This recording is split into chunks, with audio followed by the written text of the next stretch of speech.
Hi, I'm Mike Swain, and this is Stu Yamatake, my assistant.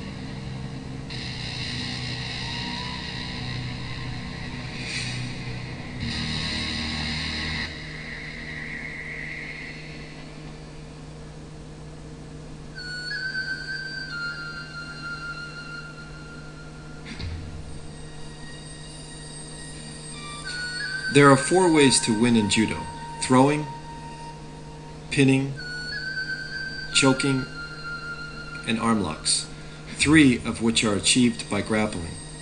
Therefore, it is important that a student have a strong base in grappling in order to build their confidence in executing their standing techniques.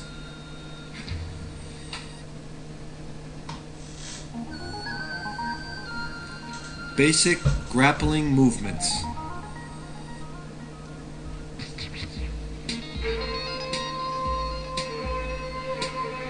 In Lesson 1, the first movement I teach is what I call the beach ball theory.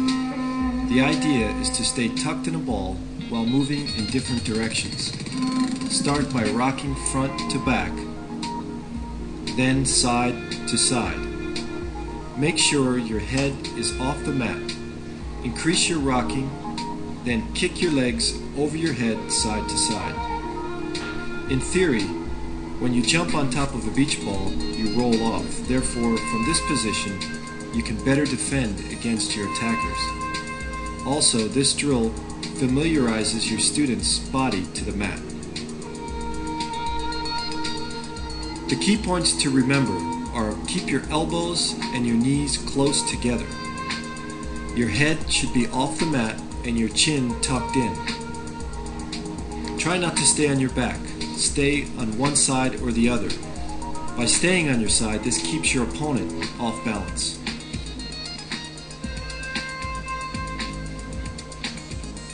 In Lesson 2, this drill teaches how to keep your attacker in front of you. By digging your heels in and keeping your hips slightly off the mat, your body can quickly change directions.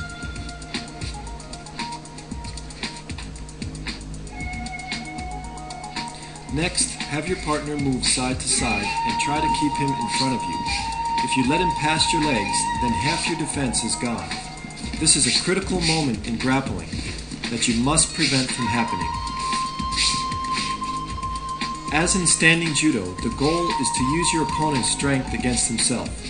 By using your legs and feet as hooks on his legs, this makes your partner pull you around instead of using your own energy.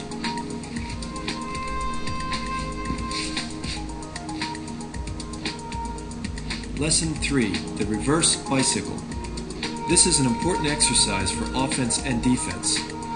First, put your hips into the air, touch your knees to your chest, and kick your heels while extending your legs.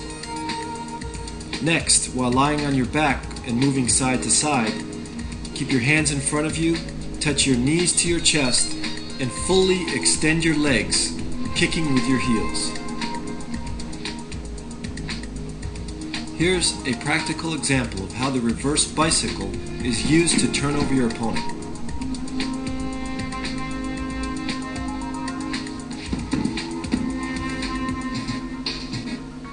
Lesson 4, the windmill exercise. This drill is important for defense. Start by pointing your toe and drawing 2 circles in the opposite direction. You increase the speed by keeping your hips flexible and moving side to side.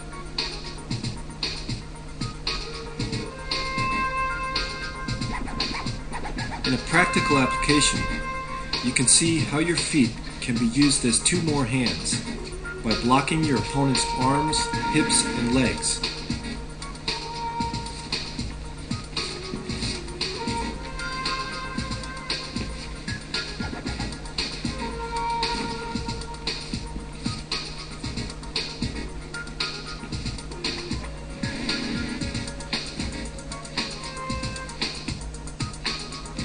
Now let's watch the beach ball theory using lessons 1 through 4 in a practical application.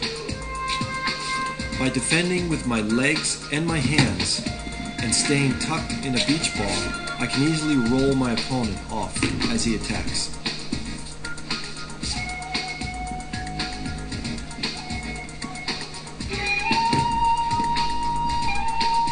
Lesson 5, Mat Pulls. This is an essential exercise to learn how to pin. The key points are to keep your head up and look straight forward. Pull only to a 90-degree angle in your arm. If you pull too far, your hips pop up and you can easily be turned over. Keep your hips down and legs spread apart while digging your toes into the mat.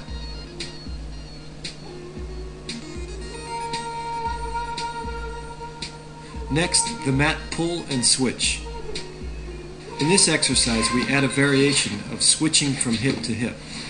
It's important to keep your head straight and not turn your head, otherwise your opponent can turn you over.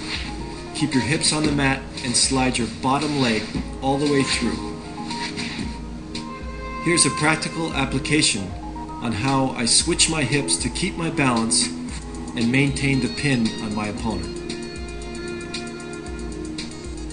Lesson 6, the shrimp curl exercise. This drill is an important movement to learn how to escape and defend in grappling.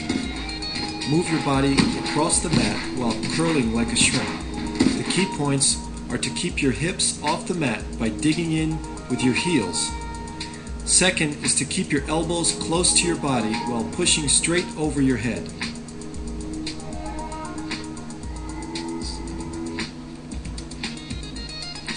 The reverse shrimp curl. Now let's try the same movement backwards. Keep your hips down, elbows in, and pretend you're pushing your opponent away while curling your body into a shrimp. Always keep your head off the mat and your chin tucked in.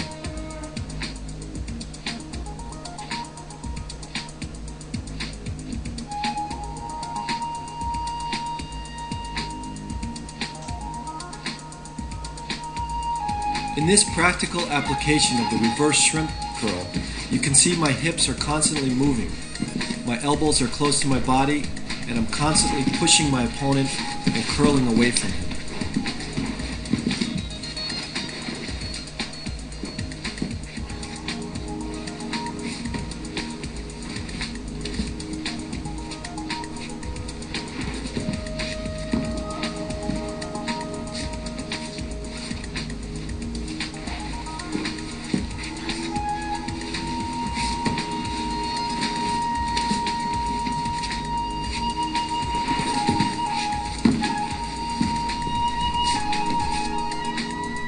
In this last exercise, here's a great way to increase your hip agility. Pull yourself across the mat, sliding your bottom leg through up to your hip. Try not to use your arms or legs. This is a little bit difficult for beginners, but it can be a lot of fun.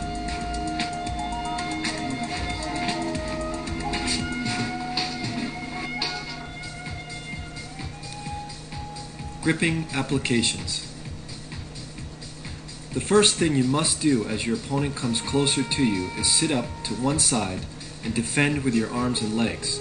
It's a good idea to grab your opponent and gain control of the grip before he grips you. Let's look at a few basic ways to grip and turn over. In our first gripping lesson, the leg sweep, cross grip your opponent's lapel and hold the sleeve just below the elbow. With the bottom of your heel, push his knee out and pull forward on the sleeve. Your other foot stays inside his legs and kicks up to force his body to turn over.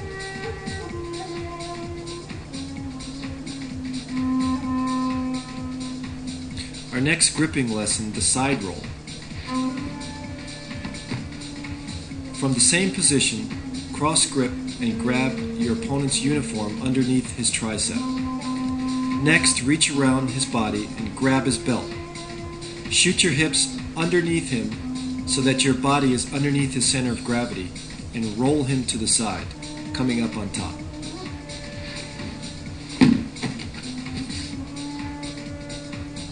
Let's look at 3 basic ways to start a free practice in grappling. The first is back-to-back. This is a good way for beginners to start because it forces them to turn and face each other in the proper position.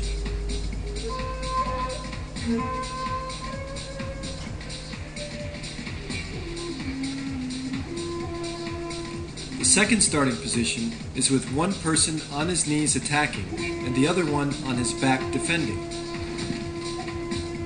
It's important for the attacker to maintain balance with his head up and stomach forward until he gets past the legs. The very first movement I teach beginners is to gain control of your opponent's head and chest. From a kneeling position, break through your opponent's defense, bear hug his chest, and control his head by applying pressure underneath his chin with your shoulder.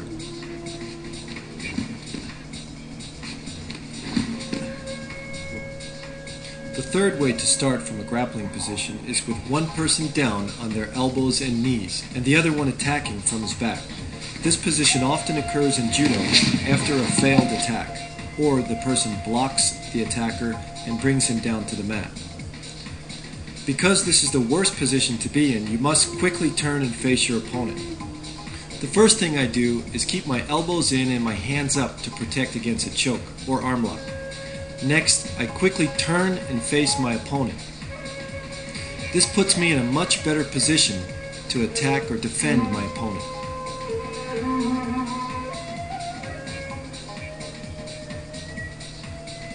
Escaping your opponent's leg hold. This is a position that often occurs in judo because by locking your leg, your opponent nullifies all pins. There are four main steps in getting your leg out. First is to control your opponent's chest and head with your body. Second is to walk your foot up. Third is pulling your leg out. And fourth is switching your hips. As we can see, we need to walk your foot up until he only has a hold on your ankle. This loosens the grip, and it's much easier for you to get your leg out. After walking your foot up, point your toe, make your leg straight, and slide your hips all the way up. This action will pull your foot out. Two important things to remember as I'm freeing my legs are, after sliding my hip up, keep the weight or my hip bone directly in my opponent's ear. This will keep him flat on his back. Also, switching my hips will stop him from bridging and turning me over.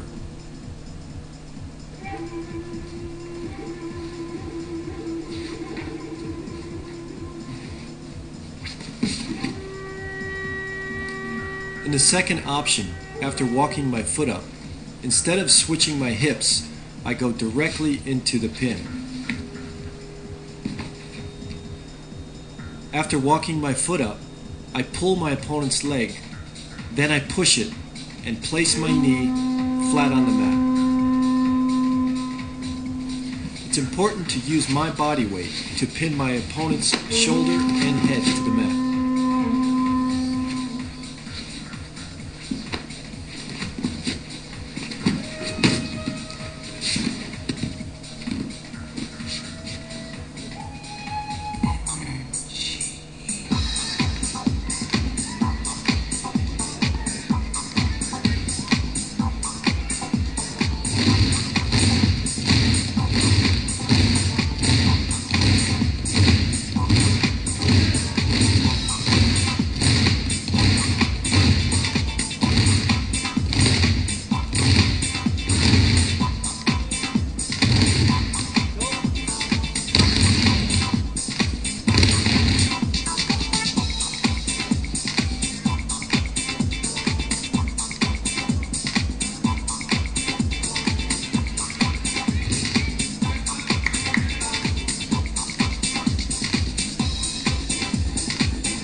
Osaiwaza, holding techniques.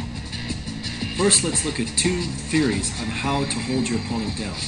The first theory is controlling the head. You can see if I apply pressure to the stomach area, my opponent can still sit up. Now I apply the pressure to the chest, and my opponent still is able to move.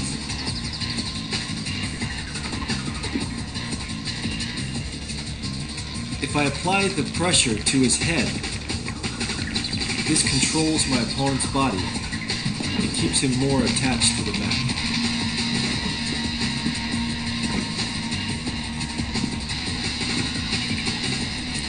Now if I use my entire body with this theory, if I pin him on his stomach, he's still able to sit up. As you can see, as I move to the chest area, he's still able to move. But if I control the head and the chest, this is the optimal point to pin my opponent.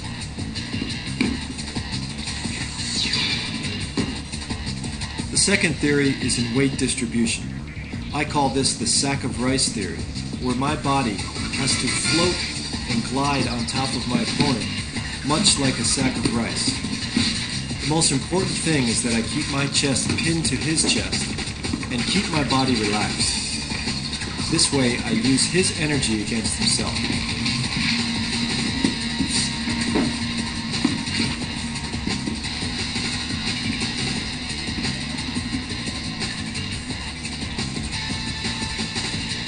Kesakatami, neck hold. In our first hold down, it's important to control your opponent's arm by placing it underneath your arm and pulling tight. Next, put your arm around his head, leaving your hand open, and dig your feet into the mat. As your opponent moves, try to keep your weight distributed diagonally over his body. You can also use your hand to block him from turning you over. Keep your hips on the mat, and most importantly, relax your body, keep your head up. Be careful not to let your opponent grab your legs with his, because this nullifies the pin.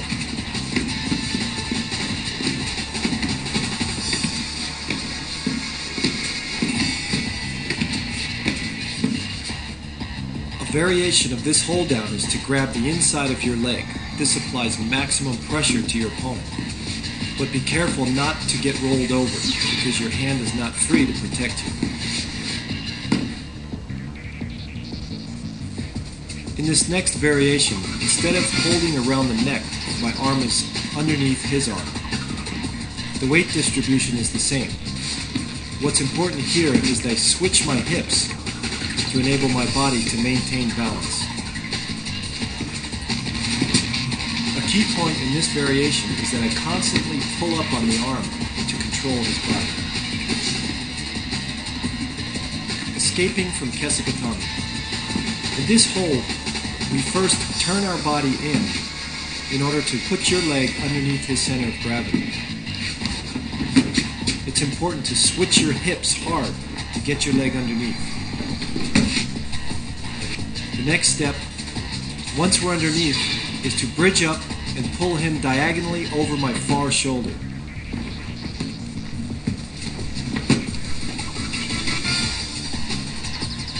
Again, switch and pull diagonal. Here's a practical application of a throwing technique into Kesakatami.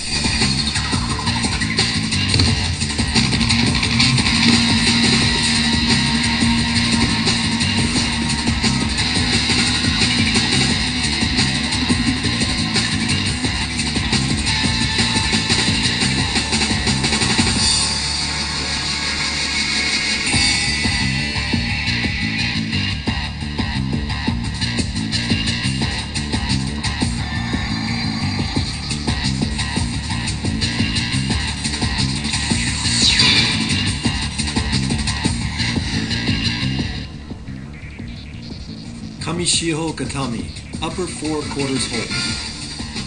Grip around both of your opponent's arms and grab the belt.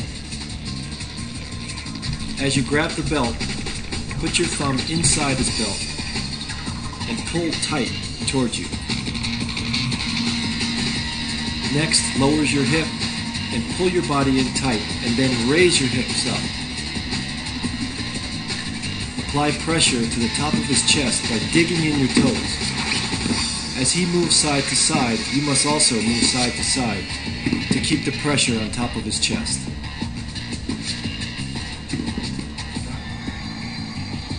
In a variation of this hold, this time we hold one arm around his arm, grabbing the belt,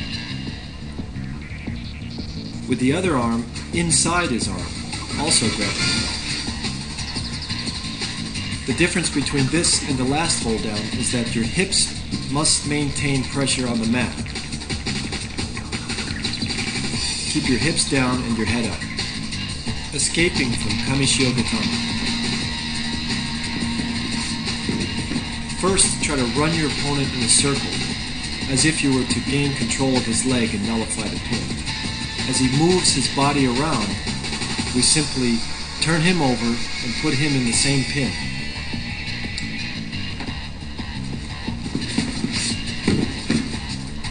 The idea is to make your opponent straight with your body, so he's easier to turn. As you can see, my right hand is helping him flip over by grabbing on the inside of his leg.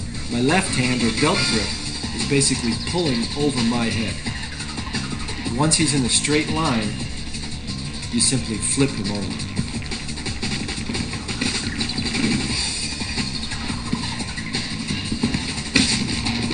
When you go for that initial belt grip, use your whole body to come across his shoulder and grip as deep as you can.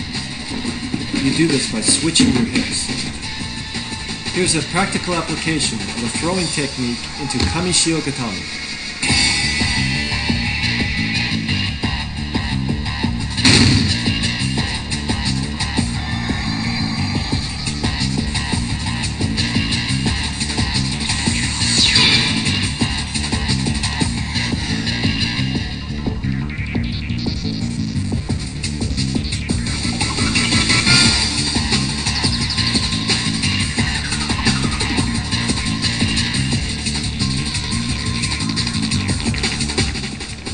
Kazure Yoko Shio Gatame, side 4 quarters hold.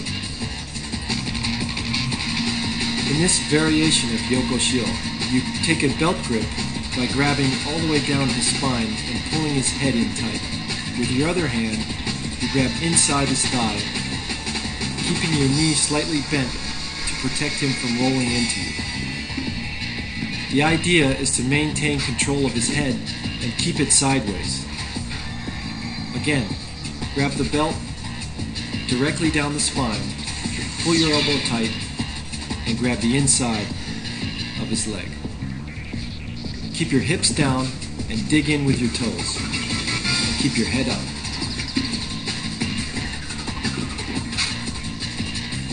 The most important thing in Kazure Yoko Shio Gatame is controlling the head. As we see in this example, if your opponent's head is straight, he can easily bridge straight up. But now as we turn his head to the side and pin it against his shoulder, it's more difficult for him to bridge up and make space to escape the pin. Now let's get back into the pin and show the head control by trapping his head against his shoulder with my arm by pulling in tight. Again, switch your hips also to maintain balance.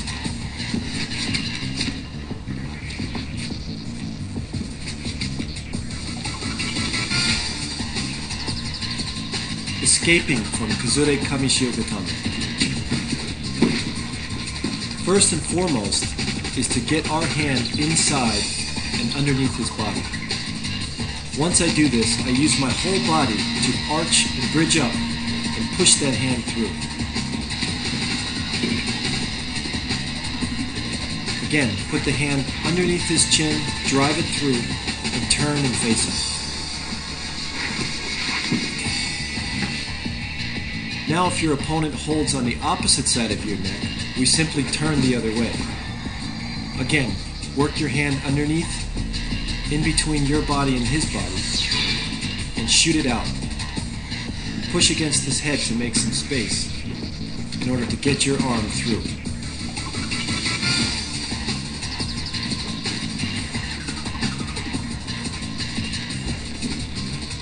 Here's a practical application of a throwing technique into Yoko Shio Gatame.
Kazuwaza, arm locks.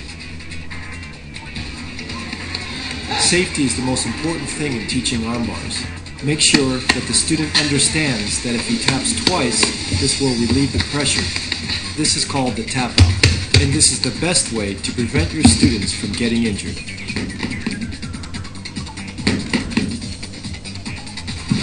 Jujigatami, cross arm lock. Start by placing your foot underneath your opponent's shoulder and stepping over your opponent's head, placing your heel next to his ear. Squeeze your knees together and slowly sit. Keep your opponent's wrist close to your chest and arch to apply the arm lock.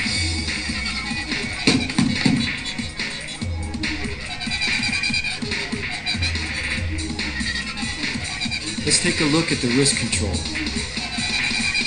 By holding your opponent's hand and keeping his thumb up and pinky down, this enables you to apply the arm lock in a more effective way.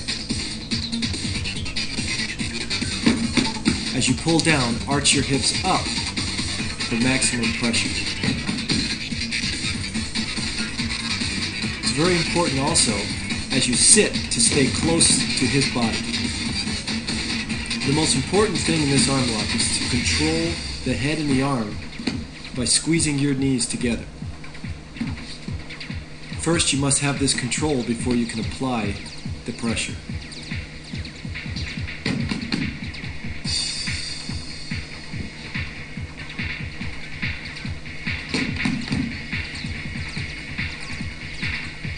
Let's look at two practical applications of Jujigatami. From your opponent attacking from the front, scoot your hips in and flip him over into Jujigatami. Breaking it down, first control his sleeve grip, scoot in, and turn him over. Again, control the sleeve grip. As you're turning, your leg must come down hard on his head.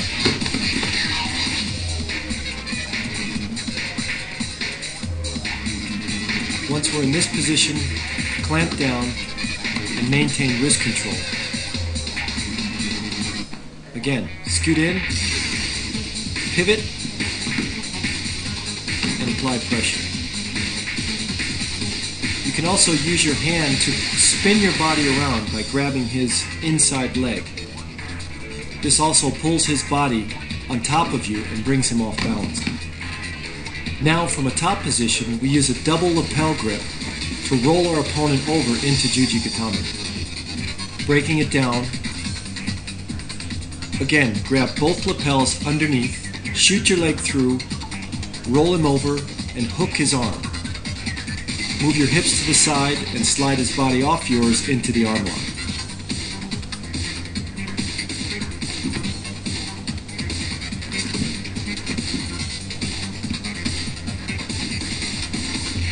In this next variation, instead of shooting your leg through, you simply post your knee right by his knee and pull his body over. This makes it easier to turn his body. Again, as you roll him over, control his body, then push him off your hips to get the arm lock.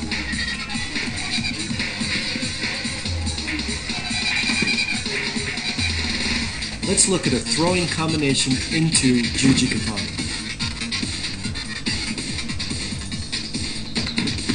After reaping your opponent's leg, it is important to pin him to the floor with your left knee, stepping across the head and sit close to his body.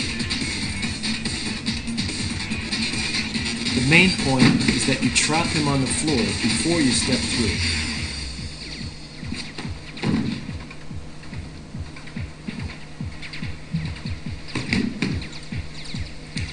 Here's another throw, Haotoshi into Jujigatami.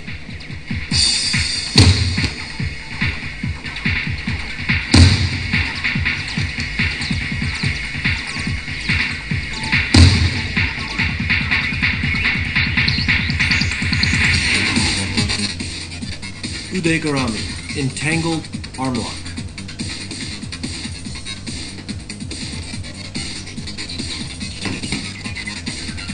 Starting from the side position, pin your opponent's wrist to the mat. Slide your right hand through and key lock your own hand. You apply the pressure by pulling his arm into his body and up.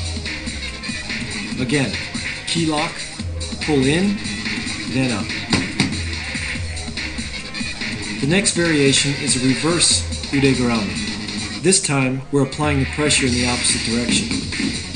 Pin his wrist, key lock, sit through with your legs, and then push his wrist behind his back. Be careful not to pull your body up too quickly, otherwise he can turn you over. In the variation of this move, if your opponent straightens his arm out, pin his wrist to the mat, key lock at your elbow, and apply the pressure. It's important to pinch his elbow in between your shoulder and your forearm. Maintain the wrist to the mat and lift up with your forearm.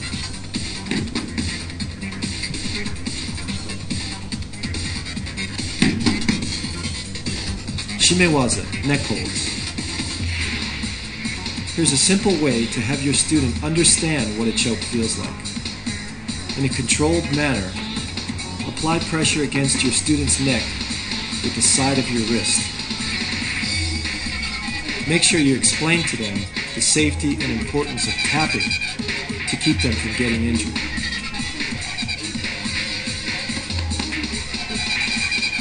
Another easy technique for them to familiarize themselves with choking. Simply reach inside the lapel, thumb and palm facing out. Then pull your opponent down into you while crossing your arms into your chest.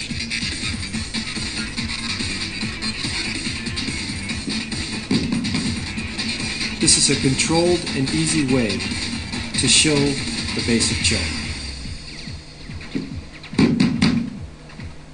Hadakejime, the basic choke lock. This choke is done without grabbing the gi material.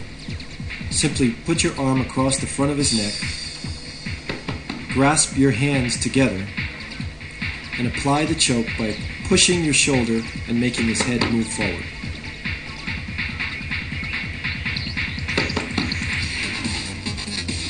Okuri erijime, sliding collar choke. From behind, reach across and grab your opponent's lapel.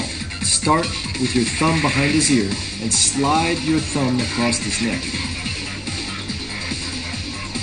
Grab the inside of the gi with your thumb inside his lapel. Next, from underneath the arm, reach across and grab the far lapel. The actual choke is applied by pulling down on that far lapel.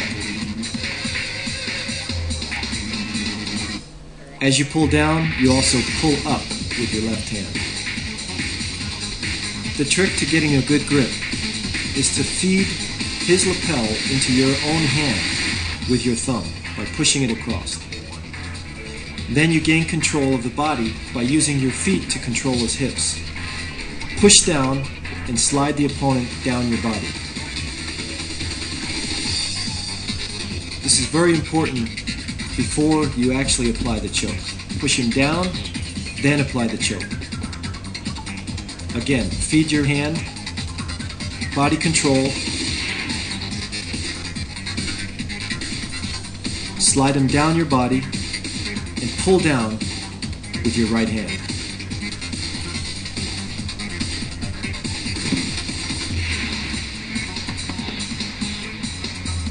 Kata hajime, single wing choke. In this next variation, instead of pulling down on the lapel with our right hand, we come across and underneath his arm and put it in back of his head. Again, hook his elbow underneath his arm and back of his head.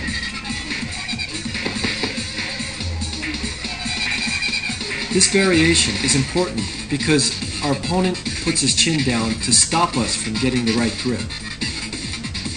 So instead, we hook the elbow, fall back, bring it behind his neck, which opens up his neck for the choke. When you're falling back, it's important to control his hips with your legs. Again, our opponent stops us from getting the right grip, so we fall back underneath the elbow and apply the choke.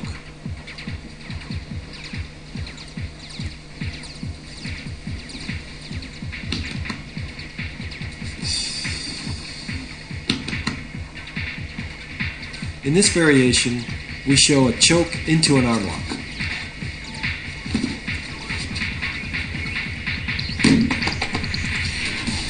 Your opponent knows that you're going to go in for the choke, therefore he holds his arm down so you can't bring it over his head.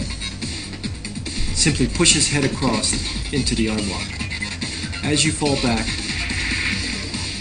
try to pull his arm up, but he stops you. Push his head down, put your leg over the top into Jujigatame.